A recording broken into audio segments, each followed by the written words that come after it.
yıkılıyor, yüreğim yanıyor. İnsanlar susuyor neden? Susmuyor silahlar, susmuyor çığlıklar. Ağlıyor analar neden?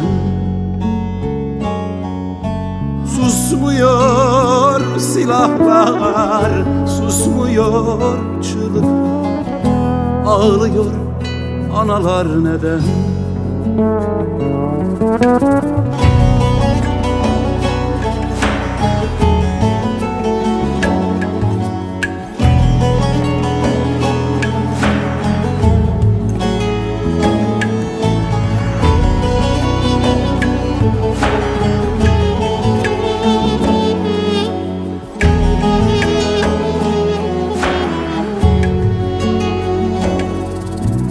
Bir haber bekliyorum sabah kuşlarında, içinde sevgi barış olan.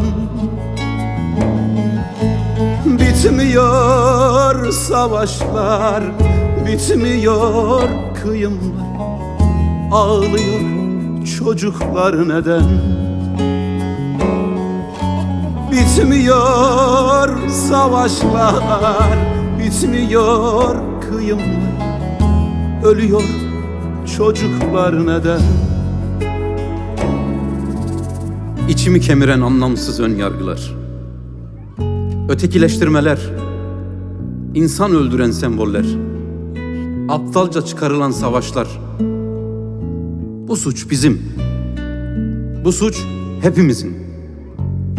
İnsanlar etnik kökenlerinden dolayı suçlu olabilir mi?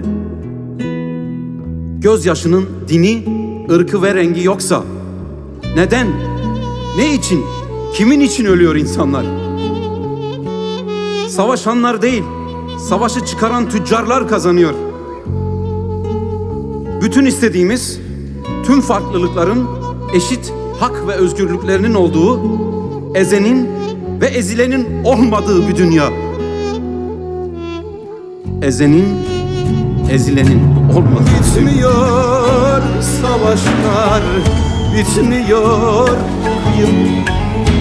Ölüyor çocuklar neden? Bitmiyor savaşlar, bitmiyor kıyım.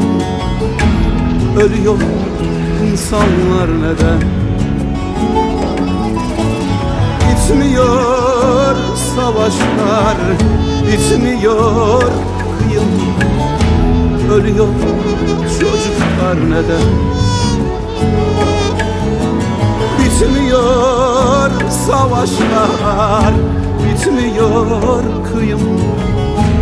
Ölüyor insanlar neden?